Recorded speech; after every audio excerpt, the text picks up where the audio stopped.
On June 25th, it was 51 cents.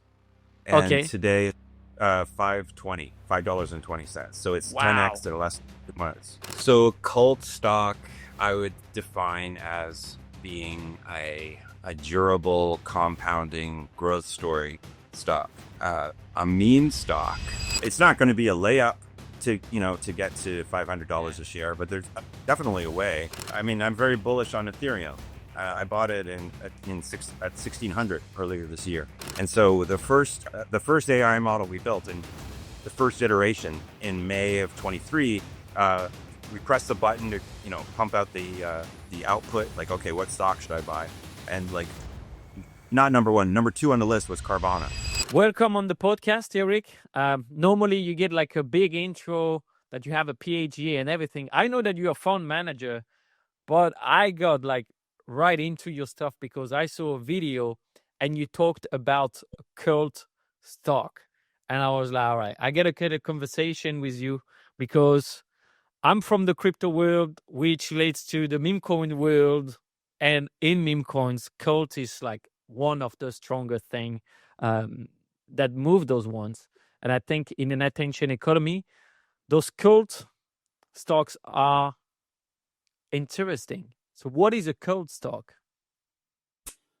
So cult stock, I would define as being a durable compounding growth story stock. A meme stock, I would define as a shooting star, something that just has momentary excitement Okay. behind it, but there's nothing lasting. Okay. Um, there's nothing So durable. GameStop will be more like a meme stock for you? I think so. I don't think that's a real business. Like, you couldn't pay me to buy GameStop shares.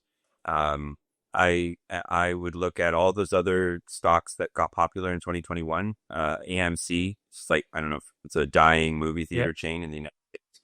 BlackBerry, obviously, dinosaur.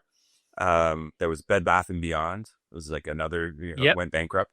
And then recently, when we like after I first started tweeting about Opendoor, which is only like 6 weeks ago, um, maybe a few days the next week, I think there were GoPro became popular for a few days, Okay. and there were some other ones. The not Dunkin' Donuts, Krispy Kreme donuts became popular. Okay. So then all of the American media was like, "Oh, the meme stocks are back. Opendoor is just another meme stock." And so I like memes. I mean, I agree with you, Antoine. Like, there's the attention economy is real, and it's important to understand that and use that. Yeah. It's basically narrative. Is narrative important to humans? Yes, I think we're all hardwired to um, be interested in images, songs, music, art, stories. Like, that's like Joseph Campbell stuff, right? And so it would be silly to deny that. So we like using memes in the Opendoor community, but I wouldn't say we're a meme. I always was very annoyed with the comparison or the categorization of Opendoor with those other stocks, because I would say those are more similar to, like you say, like these, like altcoins, or uh, Merd coins, or whatever you want to call them. It's like Yeah. Yeah. there's nothing than fart coin or whatever, Yeah. so Open Door to me was more similar to a cult stock. And I can only think of two cult stocks recently in the last 10 years. Maybe you can think of more. Palantir is the most recent one, and Tesla. And not Yeah. now, I would say, but back in 100%. 2016 to maybe 2020, Yeah. in that time, there Yeah. was I like, mean, there was YouTube channels only about Tesla stocks. That's how far it goes. Like it was like people selling newsletters, making money selling newsletter just for Tesla stock owners. So that's like when you go that deep into it, that's like being a full supporter of a football team. That's exactly the same, I would say. Like, and then that becomes a part of your identity in a way. Uh, yeah. And there's still That people like that. Like I had dinner the other day with my son. We were at this like golf course, and like his friend and his father came over, and they were sitting next to us. And the father of my son's friend, uh, I think he only owns Tesla in his like retirement account, wow. and he said like for the family, like his whole family's future is, and Yeah. he owns the Tesla cars. He's loved Wow. Tesla. He's been like one of these YouTube watchers for I think over a decade. He said, and still today, like he believes it. And he's telling me about autonomy and all the robots. So that's the next big thing and so forth. And I mean, I like Tesla and I admire Elon Musk, but we were even talking about like he follows people on X and all they tweet about is Tesla. So Yeah. I mean, Yeah, I guess people you get into an echo chamber. these days, I mean, all I tweet about is Opendoor, so people probably think I'm crazy too. Yeah. There's a lot to talk about Opendoor. We're gonna go deeper into that. I saw your Twitter account also like doubled in the number of followers in like 6 weeks or something like that. Like you had like around 40K and you shot up to 80K now. Uh, I mean, you went viral. I saw like you went in front of Drake's house to ask him to buy some open door thing, and I was like, "That's a man who is working for his bag." I was like, I feel like I see my meme coin people doing the same thing, you know. So I was like, "That's interesting. I like that." It's like Whose house would you who can you stand in front of in Thailand? The equivalent for Drake. the equivalent for Drake in Thailand. I have no idea, man. I don't know much about the pop culture here. Uh, Maybe go to the hotel where they filmed White Lotus. yeah, exactly. Maybe you go there. Otherwise, it will be La Lisa, which is the singer from BTS, and she's Thai, but I don't think that she lives in Thailand. So I don't know. I don't know. But if you you want to put in a company expense trip and you say I got We, going I for think, I the think, I'm hoping other people will take inspiration. Somebody tweeted me yesterday from Detroit, and they were like, "I'm going over to Eminem's house now. I'm gonna stand in front of Eminem's house with my open sack." So that's we'll see. that's cool. And what is the size of your investment fund today? I could not find information. Like the last information I think we have it 2023. I was like, you take early retirement or what were you doing? Uh, I wish. No, no. What happened to Antoine is that I had a big investor, like a billionaire type of investor, who gave me my start for this company, in 2016. Okay. Uh, and, he pulled his money out at the end of 2022. Uh, Bunch of reasons. I mean, primary reason was I didn't do well in 2021 and 2022. Okay. I was like focused on growth stocks, technology stocks, not so much crypto, but like basically all of those stocks and crypto got wiped out during that period, if you recall. So I wasn't smart enough to kind of you know get out of certain positions in time and stuff. So I had down years, those 2 years, and he withdrew. He had some other reasons, but I was the primary reason, and I hadn't done a good job. I guess I'm the type of guy that I sort of like focus in on stocks and figuring out like it's puzzles for me. I find that intellectually stimulating.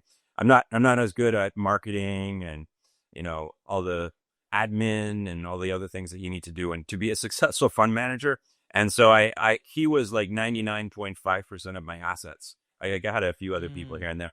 And so anyway, the assets dropped a lot, to only like a few million. And I'm still like a few million today, even after this, huge run with Opendoor. It's only like a few million, but I mean, obviously it's gone up a lot in the last few months. And Yeah. now I'm getting like lots of people sending me emails and, oh, we want to invest and stuff. So it's, now I have to do that admin work again and the marketing work and like answer these emails. So I have this like long list of, after I get done with you, I think I'm going to try to go through my list and answer people and send them documents and all this. But a fund is it's a good thing because like you can if you do well, it's you can make a lot of money. It's very much like an eat what you kill kind of business, where if you do terrible, you're going to be unemployed very soon and lose a lot of money and have people like hate you. And if you do well, like they say you're great, and they're very happy. You can make a Yeah, lot of. it's kind of like double leverage thing, like where it's like Yeah, your performance double leverage on you. right. But That's really interesting. but it's you have to be a qualified investor too, and so not Yeah. everybody, like, it's not, my mom can't go and buy my stock, so it's, you have to go through all this paperwork and stuff. But anyway, like, I have a lot of good good leads that people I'm talking to, so we'll see if I come back on your show in a year or two. I hope I'm going to be much bigger, or maybe even like we'll decide to do to turn this into like more of like a public company, almost like Warren Buffett is. He's an investment Mm. manager. He's, people can buy Berkshire stock if they think he's smart. So I'm talking to some people about maybe doing that. So some stuff will happen one way or the other. Either the hedge fund will grow, or there'll be something else, like a public stock vehicle that I'm a part of.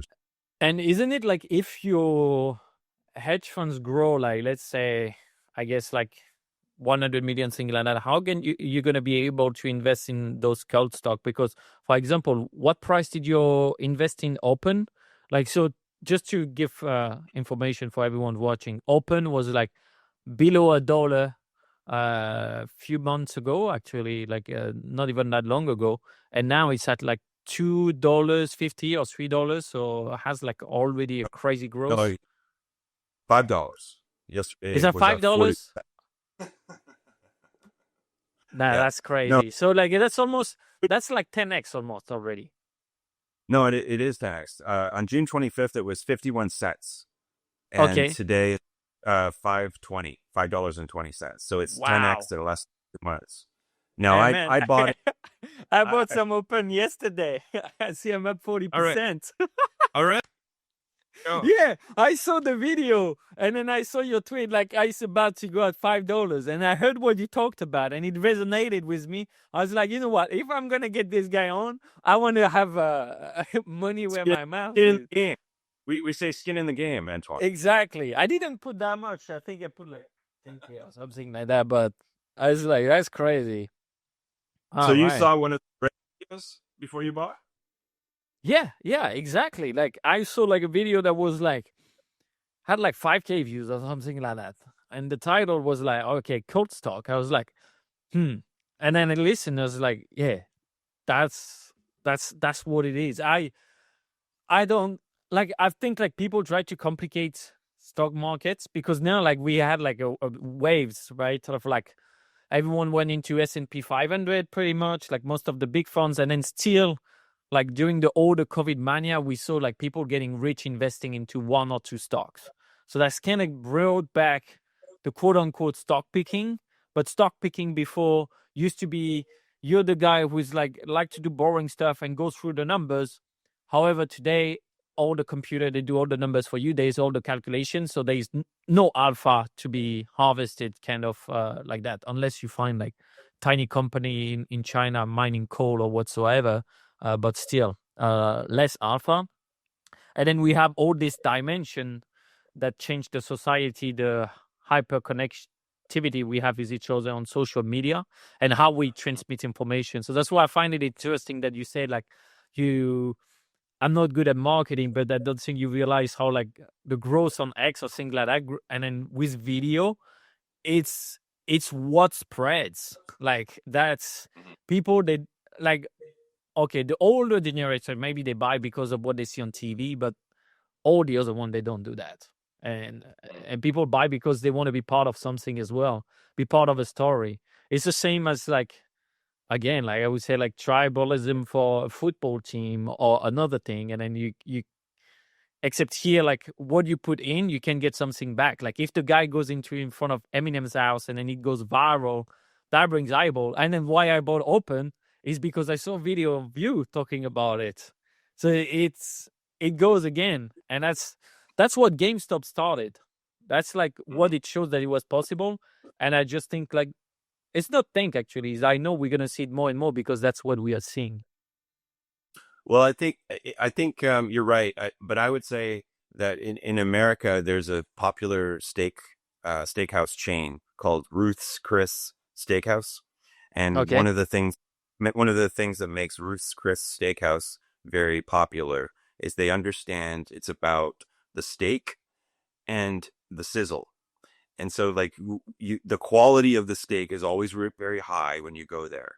But but but half of the experience at least is the is when they deliver the steak to your table and it's on a platter and it's steaming hot and there's this hissing Ah, okay. Yeah, sound yeah, yeah. and you're looking at this and you're sort of taking it all in. Uh it's an experience. But if the steak wasn't good, you kind of you have a few bites and you spit it out and you probably never come back. And so I think, GameStop, all these meme stocks, all sizzle, no steak. Value investors, going investing in, I don't know, with banks or all this stuff. I mean, all steak, no sizzle, no excitement. I mean, Opendoor. Mm.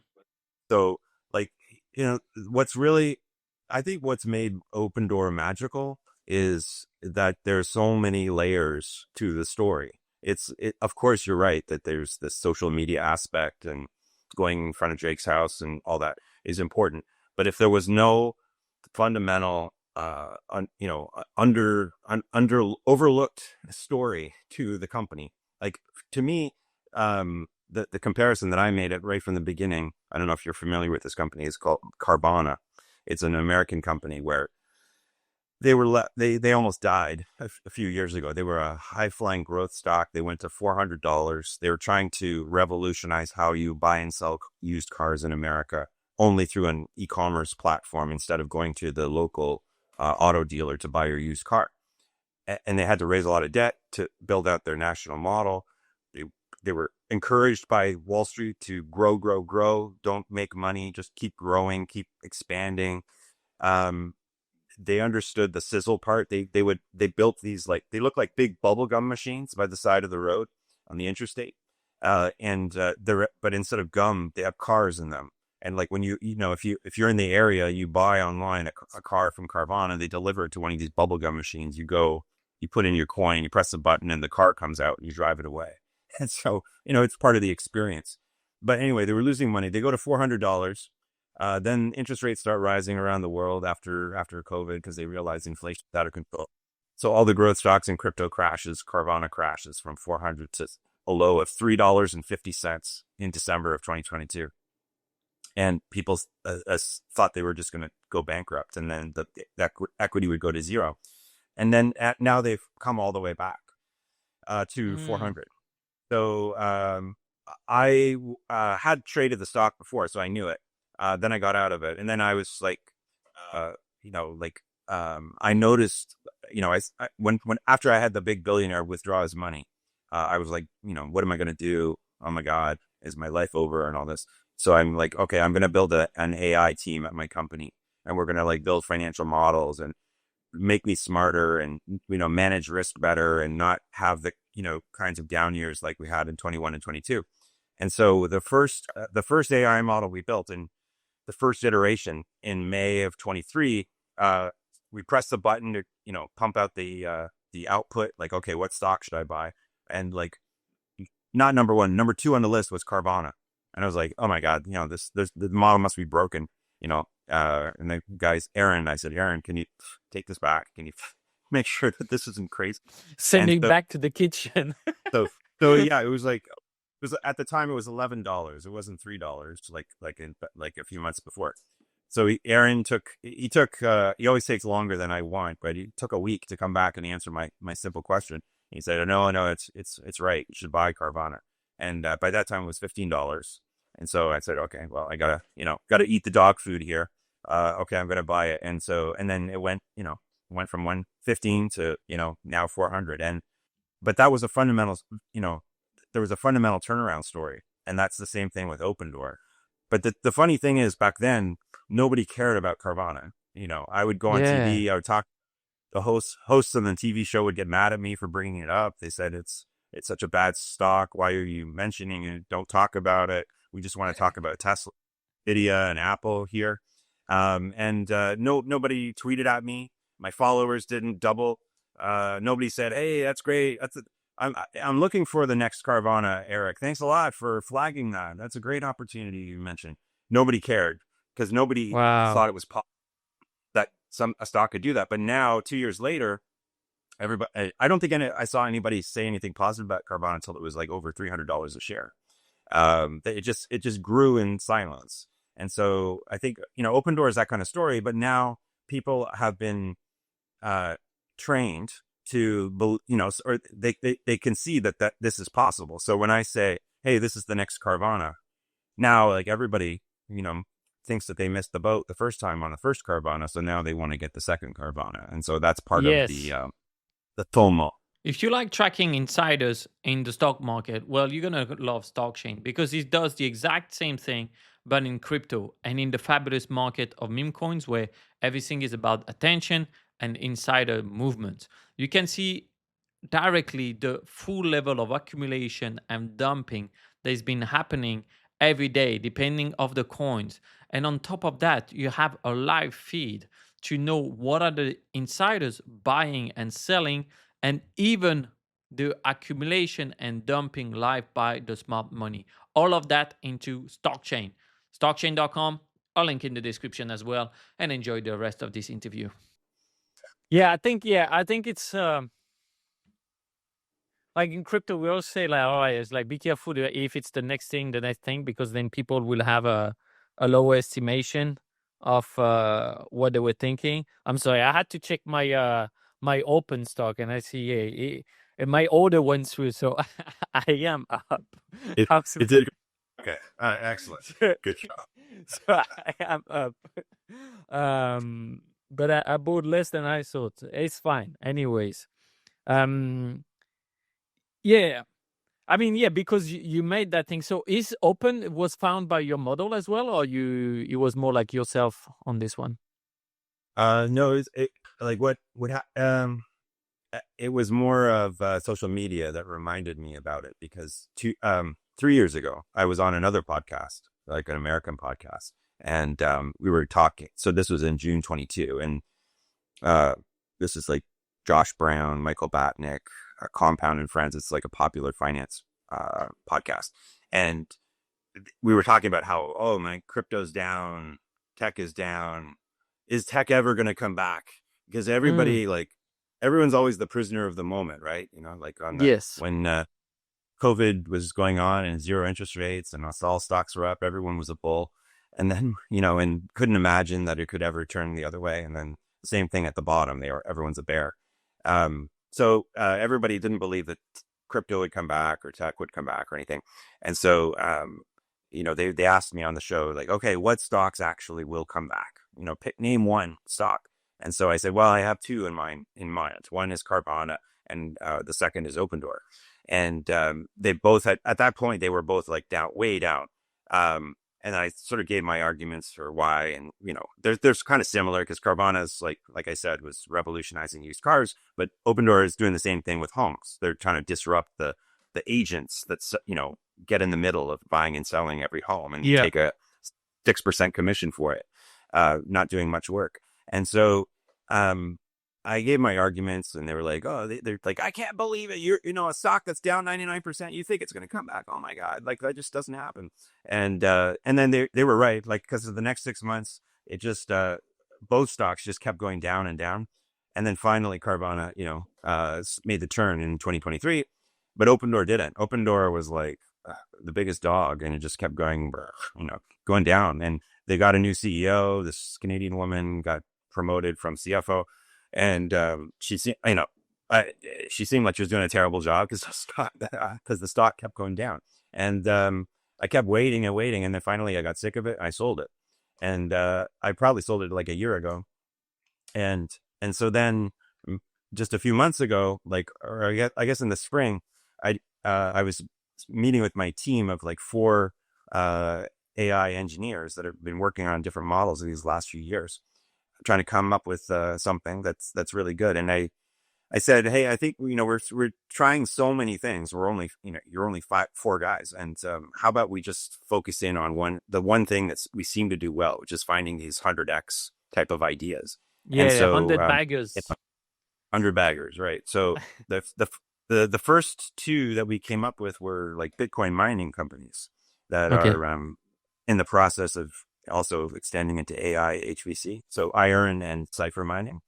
And that I noticed like a lot of people started like, that's when I was at 30,000 X followers before that. And then all of a sudden it started to go up because I would say, hey, Iron and Cypher, the next Carvana. And like, what next Carvana? Whoa, this is exciting. Tell us more. We want to hear more about the next Carvana and stuff. And so the followers start going up. And then people would, started tweeting at me and they'd say, hey, what about Opendoor? You mentioned Opendoor 3 years ago. You like Opendoor still? And you say this is, because at the time he said that was going to be like Carvana. So I was like, oh, that's a good point. And then I go back and, type on my computer, go through all the analysis like you talked about. And by the way, I don't think it's so easy. Like you say, like everything's available now. All the data is available for anybody. So there's no alpha. I actually don't agree with that. I mean, Opendoor is hiding in plain sight of everybody, retail, Wall Street, and anybody could have looked up the same information that I did. What I saw was that they had hinted that they were going to be profitable for the first time on their next earnings call, which happened in August, and which they were. And that was going to be like the first time in 3 years. And so, and then you could, it doesn't take a genius to know that Powell was going to cut interest rates at some point this year in the United States, right? And so, and that's what we got yesterday. That's why the stock was up 40%. But we knew that like 6 weeks ago. Like I mean, you didn't have to be, again, not a genius to know that was going to happen at some point. I mean, maybe it might not happen in September. Maybe it would happen in October or something. I don't know. But obviously that's a huge lever on Opendoor's business. So, and I just, and all of these comeback stories, the Walking Dead stocks that, just get ignored, like whether it's Peloton or something else or, Carvana, like what has to happen to kind of reassure Wall Street is sort of steady state profitability. Like, and they know that you're going to be around. You're not just going to go bankrupt. And so, I think like that's clearly going to happen with Opendoor. And so then you can do some quick analysis and, you can, build some models in your mind about like, well, what should this be valued at? And you can, if you looked at Carvana, when in the go-go days, when everybody was bullish, they had something called like a 6 times forward price to sales multiple, which means like people valued like next year's sales for Carvana. They valued the company at 6 times next year's sales. That's how they valued it. When I was on the podcast in June 22 and everyone was bearish and, oh my God, I never want to own crypto again. Nobody's ever going to trade a crypto coin again. That was the mentality at that point. At that point, people were valuing Carvana at half of next year's sales. Is that, so they go from 6 multiple to half of a multiple. And now come back to 400, Carvana's trading at 5 times next year's sales. So, again, it doesn't take a rocket scientist to say, okay, well, maybe the same thing's going to happen to Opendoor. And when you did those calculations and you look out 3 years, that's how I got to the $82 stock price. Okay. Yeah. Which Interesting. seems insane, because I bought my position in between 70 and 80 cents. And so, I understand, like, it seems insane. Like nobody on Wall Street, no bank would come out and say, I got a new target on this 50-cent stock. It's $82, by 2028 or something. Like they just don't do that because they would lose their jobs. So yeah, plus your target is $500. Well, yeah. Now I've gotten more bullish as I've now. It's the 6 weeks later. Every week in Opendoor is like a year in regular time. So I've learned a lot more in the last 6 weeks. I've talked with a lot more people that work, have worked inside the company. And maybe left, but know the company well, people that work with the company, those kinds of things. And so, yeah, it's not going to be a layup to get to $500 a share, but there's definitely a way. I mean, it's probably not going to happen anytime, before 2028 at the earliest. And, and maybe it would take, 5 years. So maybe we're talking 2030, but that's a big price target too. But it's definitely achievable. Actually, if you understand that attention is becoming more and more important in the investing field, I have a special community, the Investors Boardroom. There will be a link in the description. This is where I share my ideas. I share also the data that I found, and I want like-minded people that are going to share those data as well together, because I truly believe we can build something amazing. This is our time to make something different on the market. It worked well in crypto. I believe it can work well in the stock market. If you think you should be part of this, click the link in the description, investorsboardroom.com. Okay, I see. Is actually, what is the process like? How is Opendoor a cold coin and not just an undervalued stock? Well, it's just, when I look at it, there's a real business here. Like what I see at this company is, this company should be the worldwide Airbnb or Uber for buying and selling your home. So what does that mean? I mean, the real estate, buying and selling homes, everyone agrees it's a terrible process. It takes too long. There's uncertainty attached to it. You're paying high commission to agents that you don't really see the value that they deliver to you. And so it's just like getting a taxi before there was Uber. Like, it was just a painful, annoying process. Okay. And so Uber showed the world how you can make that a much simpler, it's arguably cheaper process, using the mobile app. And it just totally revolutionized that space. And then they first dominated in the United States, and then they took that worldwide, and they had to fight like hell, local government regulations all along the way, like hand-to-hand combat. Nobody gave them, worldwide dominance. They had to go fight for it. But they were led by a really strong-minded, bright, intelligent CEO in Travis Kalanick, and they're there. The company is where it is today because of Travis, not because of the board, not because they threw him out, which I think was a big mistake when they did, and whenever that was, 2017 or something. Even though the new CEO has done a good job. So anyway, so there's Uber, there's Airbnb. So now, Airbnb, it's a worldwide brand. Everyone knows it. Everyone uses it to rent their homes and stuff. Didn't exist before. But they don't own any inventory. They don't own your place that you might put on Airbnb. They don't own mine. They're the trusted brand, and they make money on the putting, renters with people that want to let their places. So that same opportunity exists in real estate. In the U.S. it's a $20 trillion market, U.S. residential real estate market, and 14 trillion of that 20 trillion is tied to a mortgage. And so that's a lot of value. Like that's like, and that it's a more attractive, people, when they're starting businesses, VCs always get all jazzed up about TAM, total addressable market, right? Because they hope they start this company that gets like half of 1% of a huge TAM. And if they can just get there, not even 10%, they'll be massive. And the VCs will make a lot of money. So there's no bigger TAM than the residential worldwide real estate market. And yet nobody has emerged. I mean, there's no like Google for this area. And so, but there could be. And then the question is, well, who's it going to be? Is it going to be a company like in the United States? There's like probably the biggest real estate stock is something called Rocket Mortgage, which is, the guy owns the Cleveland Cavaliers, who owns that company. He employs a lot of people. They just provide plain vanilla mortgages to Americans. It's fine. I mean, they're about 6% market share of that market.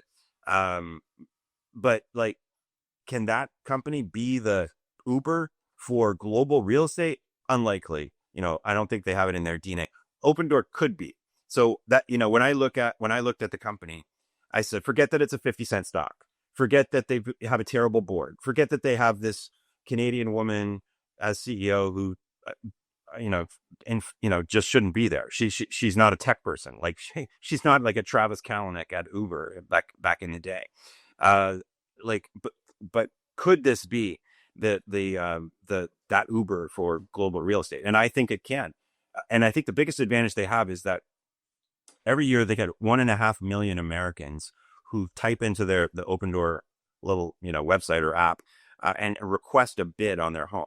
They actually say, "I want you to tell me how much you're going to pay me if I sell you Opendoor my home." And it might be a $400,000 home, and Opendoor might say, "Okay, we'll give you a bid for $375,000 if you want to accept that. We'll wire you the money in 45 days or something like that." Like, so people don't understand, like, that 1.5 million sellers with seller intent. That's highly valuable. That's everything. Like, in the world of real Yeah. estate, that you can monetize that so easily. It's the same as people going to Google and typing in their search. It's search intent that then translates into, Yeah. okay, we can advertise and all this sort of stuff. When you're a Zillow and you have buyers, it's not as valuable. If I go to Zillow and I say, "Oh, I want to see the kind of place where Antoine lives. I'm going to be nosy. I'll be a looky-loo, and I want to see, like, what do houses cost in that neighborhood? And, oh, if I had just sold everything in Canada and moved to Thailand, how much would it cost?" And all this. They're browsing. They're dreaming. But that's not the same. You can't monetize that as well. And same thing if I'm going to Rocket Mortgage for a mortgage. Hey, I need a mortgage. But if you don't give me the cheapest mortgage, I'm going to go across the street to my local Yeah. mortgage broker or something. Like, it's just not. It's not as powerful as that. So anyway, Opendoor has this ability, and then the question is, how do they get there? And obviously, they need a different CEO. They need new board members. But those are achievable. And the other great advantage is they have a guy who wrote the original business plan. His name is Keith Raboy, who I've never met him, but like, I follow him on Twitter and he follows me. And so we've, like, exchanged emails and messages over the years. And I've heard him speak, and he goes on All In podcasts and all this kind of stuff. And, it's debatable, but in my mind, I think he's the smartest guy in the tech world. I think he, like, sees things that other people, I don't see, that you don't see. He thinks, like, three or four steps ahead. He's not always Mm. right. Like, he made some mistakes, but he's been way more right than he has been wrong. And when he's been right, he's been really, really, really right. And so, like, I just know Antoine from my personal experience. Maybe you haven't had any failures in life. I have. And, you never forget the people who kicked you when you were down. You never forget Yeah. that. And we all try to be good Christians and try to forgive and forget and live and let live. But it always sticks in the back of your head. And there's nothing like the possibility of a redemption for some, like, past wrong that you've experienced, to get the juices flowing. And especially for rich people. Rich people, I think, even more than regular folks, because they don't need the money. The redemption is everything to rich people. And so I don't know this is true, but I would just say, just being a casual observer of Keith, before this all started, when this thing was like 50 cents, um, I said in my mind, I bet you Keith would be supportive of this kind of storyline of like, Opendoor, going back to $82, which would be way beyond where it traded at. And I wasn't initially expecting there would be, like, some confrontational activist campaign the way it's become. That wasn't my plan, because I mean, I sort of had an open mind to Carrie.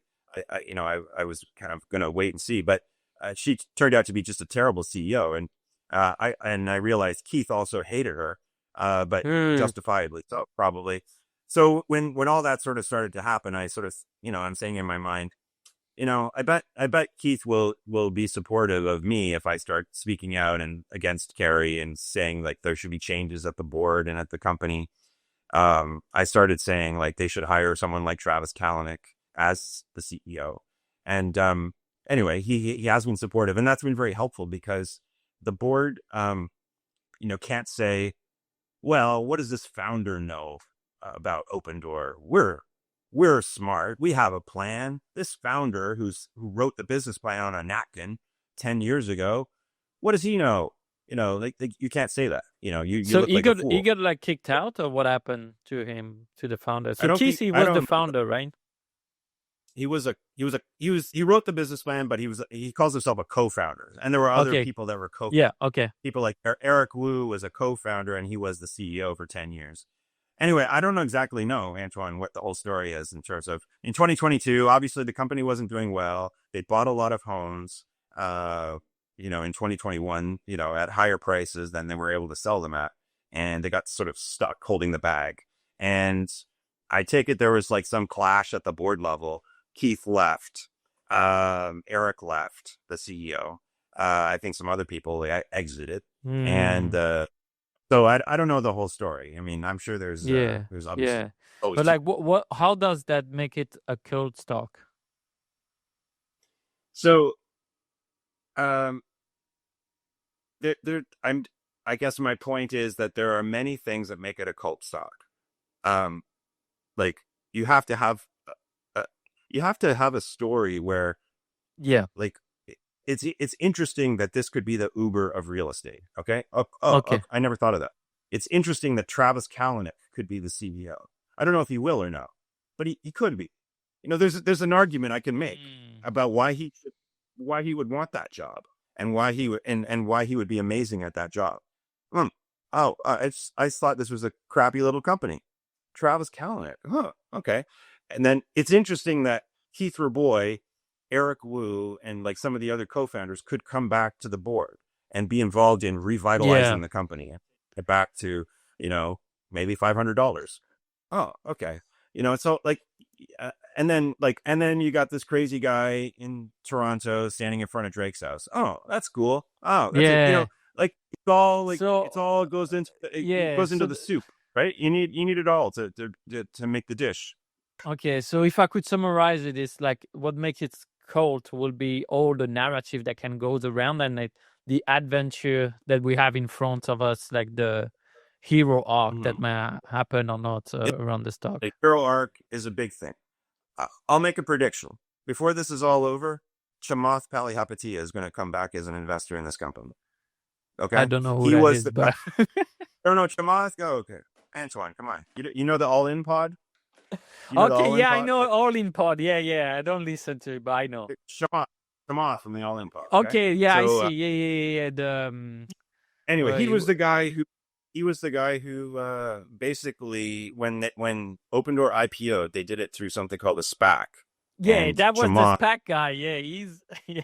He was the SPAC guy. He was the SPAC guy, and a lot of people hate Chamath. I don't know. I don't understand the hate. Like I make a suggestion that he might come back. Like, no, you're gonna ruin everything. I always get people telling me I'm gonna ruin everything. I'm gonna tank the stock. Like, oh, you don't do this. You're Ugh. gonna, but like, don't get Chamath involved. Like, oh, like, but I mean, whatever. The guy who of us wouldn't have done the same thing in Chamath's shoes? Like he had the vision.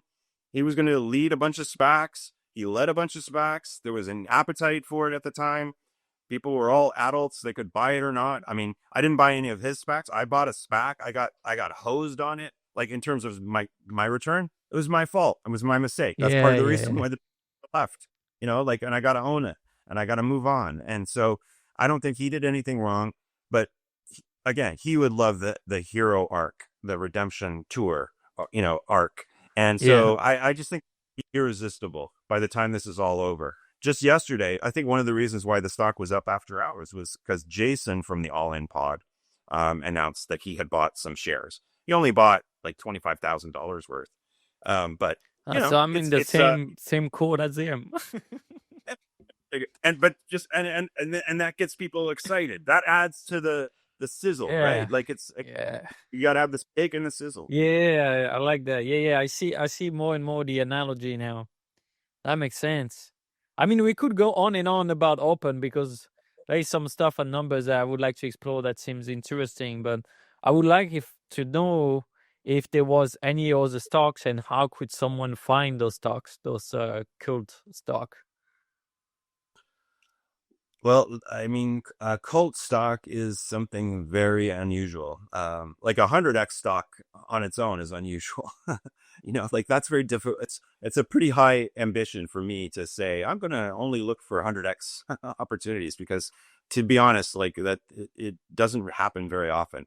But I think finding a cult stock is even more difficult because, um, I would say Iron and Cipher are 100x stocks, but I wouldn't say they're cult stocks. I mean, maybe they could be one day, but I don't know. I mean, they don't have all those things that we were just talking about, listing out like the storylines, that going for them. It's So the stake place, right? Iron and Cipher. That's the stake place.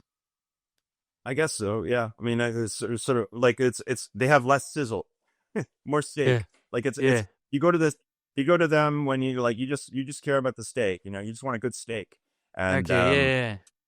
care about the show as much. And it's a quiet, and you can talk with your friends and your business Iron and partner or whatever. Cipher.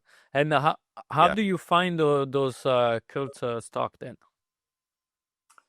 Well, I think there's two sort of types that you have to, I think you look for this like huge appreciation. One is like, so Carvana, Opendoor, Iron and Cipher would all fall in this category, would be like Walking Dead or Fallen Angels or whatever you want Okay. to call them. These Okay. formerly great stocks that suddenly got thrown in the trash. And so I mean that in the crypto world, I mean that could have been Bitcoin in late 2022 or Ethereum, Yes. even earlier this year. I mean, I'm very bullish on Ethereum.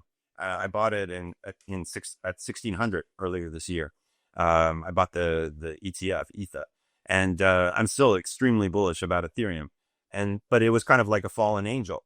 Everybody forgot about Ethereum. I And agree. Yeah. so like so what makes like how do you know that Ethereum is going to come back from the dead? Well, like one of these stocks like Carvana. I mean, I thought it was crazy. Like Ethereum, uh, you know, in April or whatever, March, like people only wanted to talk about Bitcoin, MicroStrategy, and I thought it was really odd that the first non Bitcoin treasury companies were all Solana treasury companies. There was like Yes. Sol Strategy used in Canada and like a bunch, some smaller ones.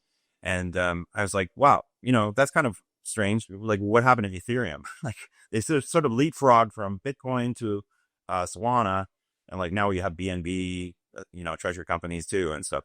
But until very recently, like people seem to like go around Ethereum, and I think that the assumption was, oh, it's too slow.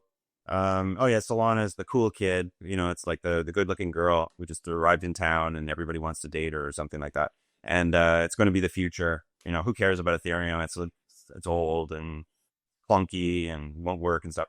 And yet, when you looked at usage, evidence that that what people were building on it, I mean, it was as popular as ever. And so, um, and like, I don't think we're necessarily going back to the NFT DeFi world that we saw in 2021, but you can clearly see like the stable coins that are getting built, are getting built on Ethereum. You could, Coinbase, earlier this year had telegraphed that they were building out their base product, right? And they were partnering with Shopify, and they were and Circle, and they were assuming that in the future, the wealth that you and I get from doing podcasts or whatever, like we're going to keep more and more of that wealth that we generate in crypto, in the crypto world, as opposed to in the fiat world. And so these guys like Coinbase and Shopify, like they're thinking like 5-10 years ahead, and they're saying like, how do we insert ourselves into that to growing pie? And people like Robinhood and Coinbase are saying like, oh, we're if that's the case, then more and more of our wealth is going to be in crypto and less in fiat. Who's going to be the new banks in crypto? Well, it's probably going to be Coinbase and Robinhood. It's not going to be the TD Bank or Scotia Bank or Citibank or JP Yeah. Morgan Chase and stuff. So, but that's all happening on Ethereum. And so to me, it just seemed like, they say anyway that they're trying to keep their inflation tokenomics in check at Ethereum and sort of keep it sort of capped. And they're always burning kind of, more Ethereum. So the same kind of scarcity dynamics that we see in the Bitcoin world like should apply to Ethereum. And if Bitcoin is the digital gold, then I don't like the analogy, digital oil. I think I don't think that works. I prefer more like the digital rails has to be built out for this world where we're doing more and more transactions in crypto and less in fiat, and that's going to happen on Ethereum. So, and they're speeding it up. So, okay, check, all these boxes. This thing's undervalued. Oh, and the other thing is that it was very popular trade on Wall Street, especially once these like the BlackRock came out with their own ETFs for Bitcoin and Ethereum, IBIT and ETH. It was very popular to do a pair trade, long Bitcoin, short Ethereum. Like all these smart Wall Street guys are so-called smart. Yeah.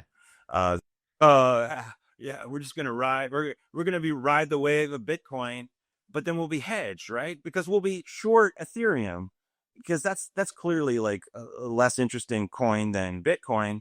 So we'll kind of just like maximize our alpha, while having this protection. And it was just like, these trades, they get very popular, but then it's like you're always like leaning too far on the boat, and eventually like it sort of snaps back.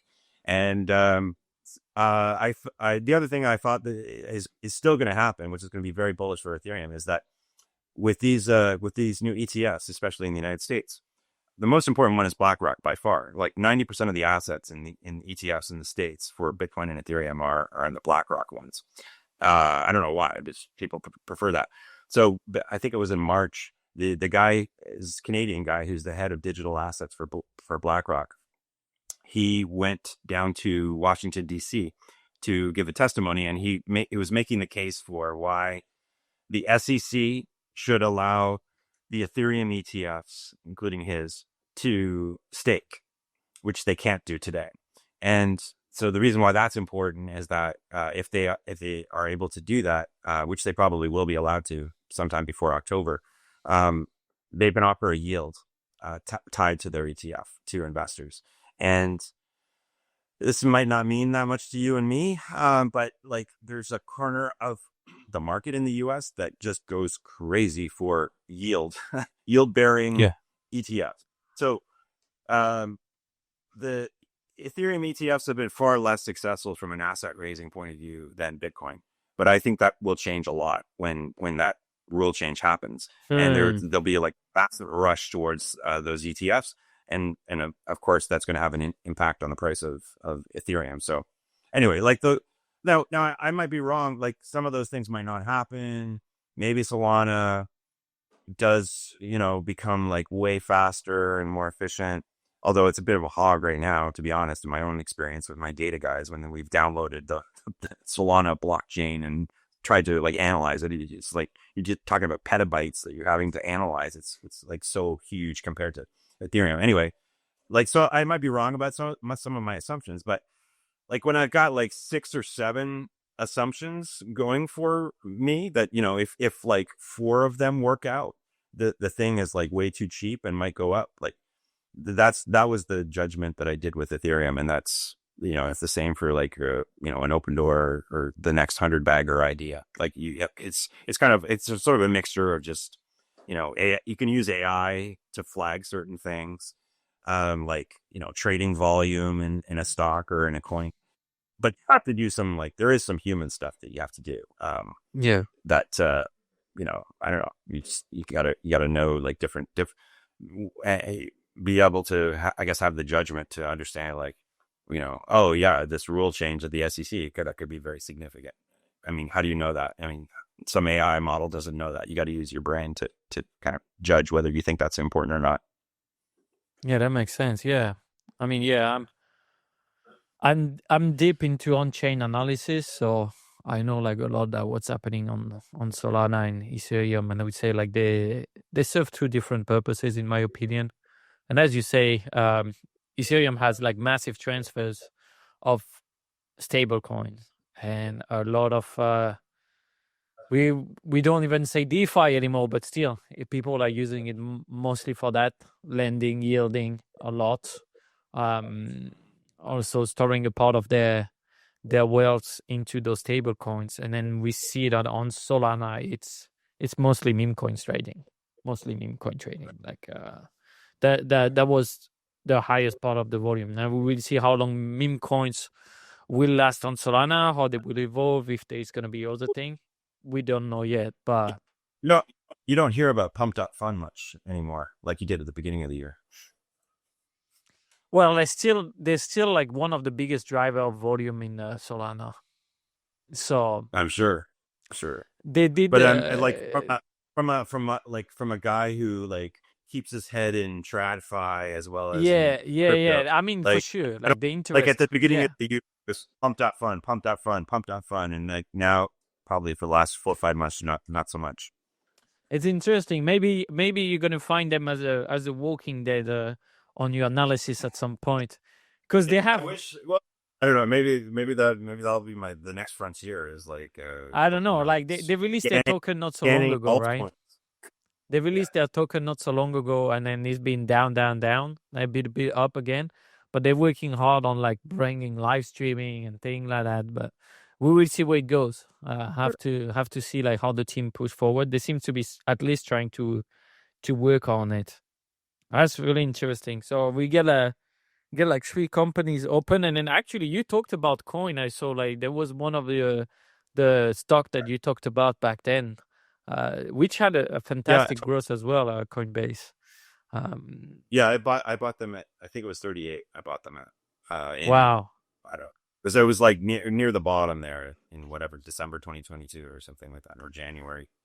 And Wow. yeah, that was another, like, again, like at that time, Justin Trudeau in Canada was like making fun of Bitcoin, and he was like laughing at just like politicians who were saying like, people should put some of their wealth in Bitcoin to hedge against inflation, and he was like, so I think that was exactly the bottom when he started like, laughing at those kinds of suggestions, and so that yeah, but at that moment, like people really honestly didn't think anybody was going to trade crypto anymore. They like the general consensus view, I think, like in finance as well as just with like my mother, was like, oh, I guess that was all a scam, FTX, I guess, yeah, it was a mirage, no, crypto's not real, it's not gonna, nothing, it will never come back, it's gone, it's dead. And Yeah. so you just, you had to say, well, uh, Joe Biden seems pretty anti-crypto. He's like making Kraken leave the U.S. He's making Binance basically leave the U.S. FTX went under.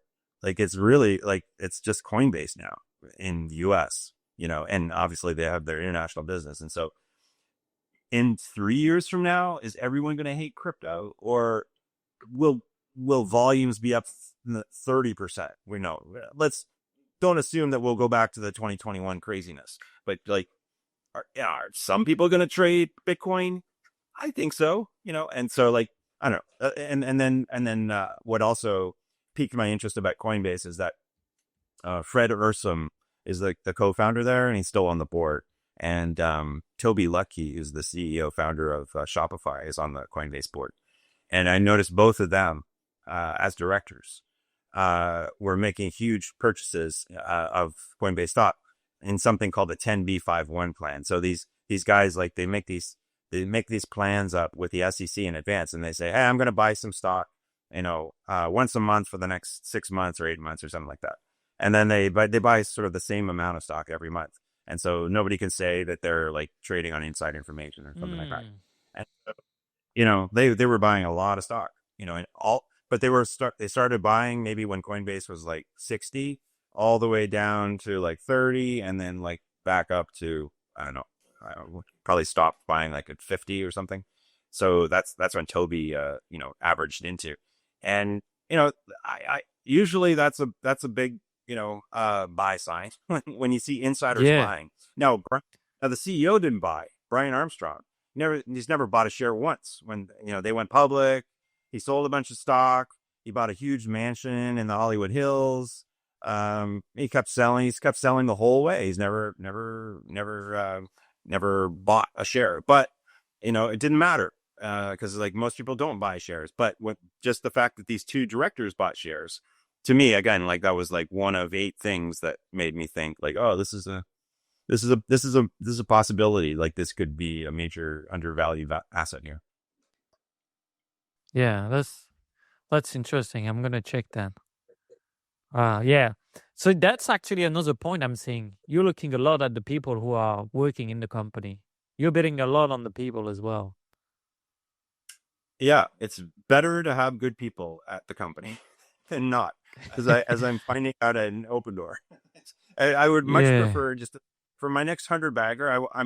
I have one in mind, and it's an amazing CEO. It's probably the best CEO I've ever met in my career, Mm. and so that's. I mean, I haven't met like all the other members of the management team and board, but um, that's definitely preferable to find like really smart and energetic Yeah. found types.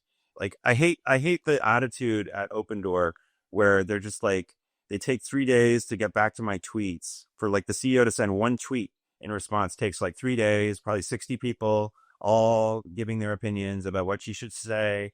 And then there's like a flashy corporate video, like saying at Opendoor, we love our customers. And, it probably costs millions of shareholder dollars to produce this like corporate video that Yeah, nobody's they going to need to adapt. Yeah, remember. they need to be Yeah. fast So, paced. Pace. like, if you got people running that company that spent money like it's their money, like you and I would spend our money on something, like it would be a totally different Yeah, attitude and it takes energy. it takes a different breed of people to do that. I think like Yeah. it's you gotta you gotta run a company for yourself and not without being VC funded or all that to be able, I think, to take those decisions or to have such a strong vision that is bigger than yourself. And then that is like you really want to go there. And then, I mean, Uber was that like, it's like the founder Yeah. was like living, breathing that. Like a lot of them. Then it can backfire in some ways, but it's always better. And then also, the more the stock is on the news, the better it is. Actually, are you a contrarian trader by definition? Because like you like to buy when everyone's saying that's it's dead.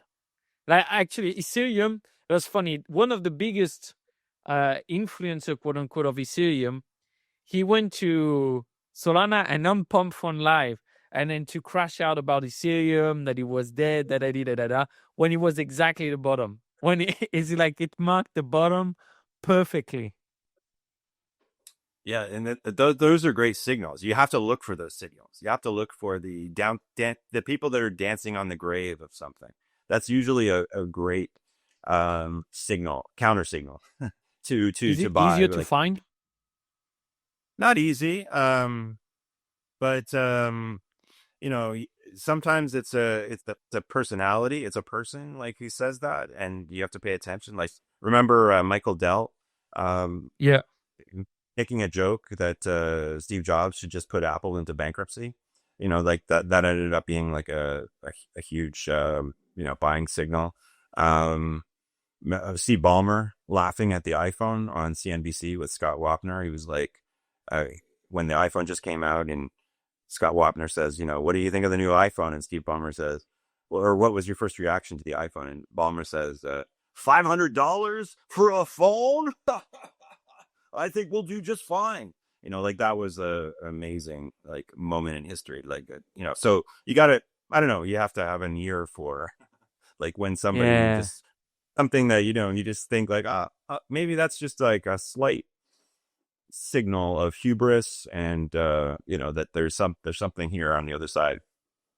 Do you think actually Apple is a buy now that everyone says is dead, that they missed the train on AI, that they are behind? I mean, to some extent. I mean, I mean, I guess like you're right. Like I do like I do like whatever counter stories, counter signals. The problem with any of the Mag 7 stocks is just that they're all great companies. They will all make a lot of money forever. Like they're never gonna become a MySpace. Everybody always used to think like after MySpace that Facebook was going to be the next MySpace, or anything popular was going to suddenly disappear. These Max 7 companies, that will never happen. They are so smart, and they make so much money, and the world depends on all their products. The problem is they're just so big that to me it doesn't excite me as an investor. I mean, Yeah, now there's I no, guess yeah. if my mother was asking me like where, I want to put some money to work in something safe and, you know, out of the Mag 7, I'd probably say NVIDIA, but first. And then I don't know, like I do like Apple. I do think that they're underestimated. I do think nobody appreciates just how smart a politician Tim Cook is. His ability to work so well with the Trump administration and then fly to Beijing and work with the Xi Jinping. I mean, it's unrivaled in business world. People don't understand how difficult that is. So I really I have a lot of admiration for him and for the people I know work at Apple. They're amazing people, but I do think they are facing like an existential threat though with AI, and it is very important. And I it's not clear to me exactly how they will respond, but I was driving. I did a YouTube interview with this guy John Ehrlichman. I don't know if you know him, and he happens to live in Toronto. So he said, "Hey, can you come over to my house and film this video to, I don't know, talk about AI stocks or something?" So I've got a studio in my basement. I was like, "Sure." So it's like about a 30-minute drive from me. So I'm like driving down, and he said, "Oh, I want to talk about 10 AI stocks." And I'm like, "Okay." And he's like, he gives me the list, and I knew like 7 of them, but then there's like 3 where, and I know at a 50,000 foot level like what they're doing in AI, but I didn't know the details. So I pull up ChatGPT, and I'm like, and I tried the voice feature. I don't know what they call it, where you talk to somebody. And I think I had picked at some point, I forgot when, I picked the big black man voice, the black American man voice, in ChatGPT. And like it was just spooky though, because like I'm like, yeah, what's Google doing in AI? Or I forget what the company was I was asking about. Oh, hey, Eric.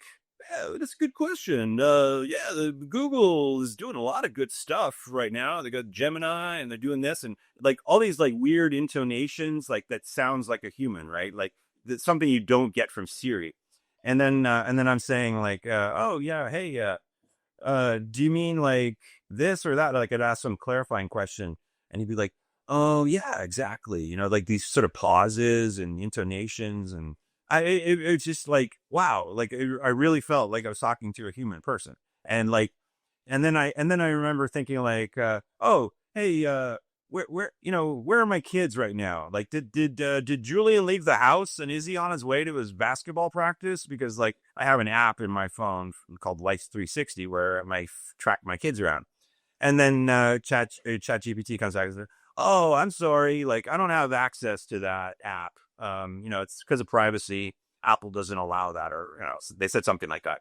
And so anyway, it's just like, but you could see how if Apple got its act together and allowed me to, ask questions about my mail and my kids and this and that and whatever, like that would be a very powerful product. But if they don't do that, and if ChatGPT does that, even though we all laugh about ChatGPT buying or OpenAI buying Johnny Ive, you can imagine like, okay, that's not so crazy to me. I mean, we all love our phones, but not so crazy the idea of getting an OpenAI phone and having that kind of like, and OpenAI or ChatGPT, they know me.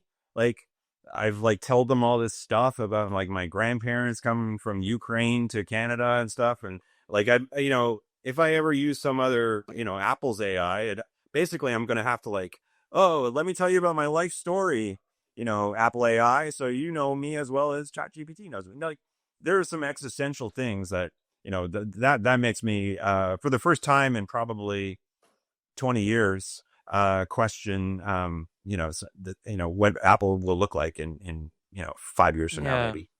Plus, they lost a part of their revenue from the Apple Store thing, where you can put the card payment outside their own gateway, when before they used to take like something like 30%, I believe, on the payments on all the apps. So that's super interesting. I mean, all that debate about AI. I think anyway, like phone are like not the best way to interface with technology.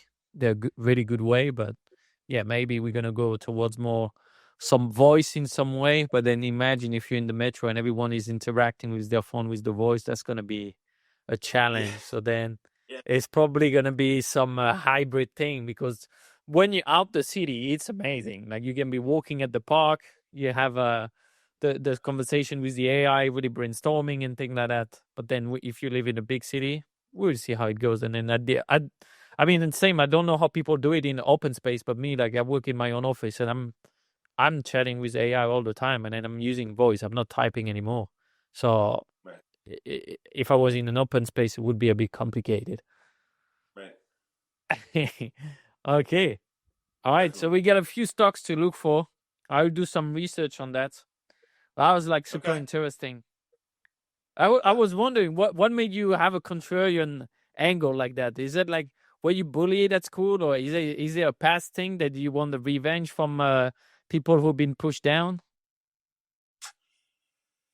It's a good question. Wow. I don't go to therapy, Antoine. Reminds me of a therapist would ask me. Oh my God.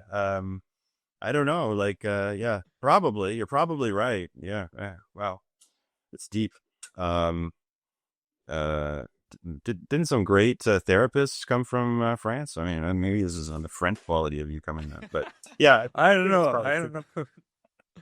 don't know. Um, yeah, I wish my brain worked well, but I know there are some.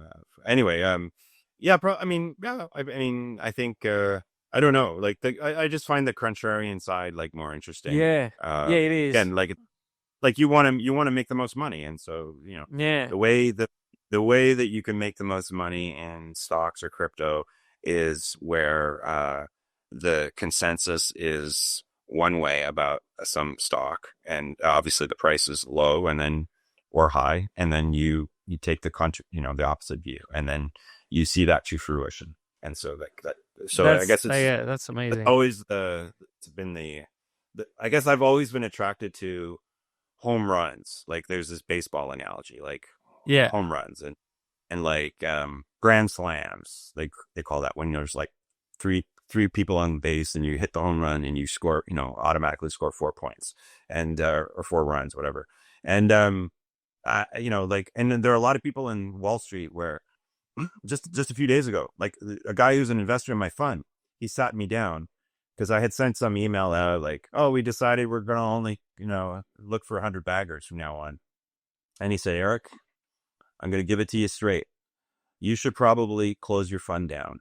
I wouldn't give you another dollar. I think you should only be focusing on singles and doubles. It's foolish to focus on home runs all the time. Can't be done. Hasn't been done.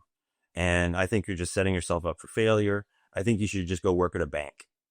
He's a guy I've known for like 25 years. I mean, I like him. He's like, no, I think he has my best interests at heart, but he's 100% wrong.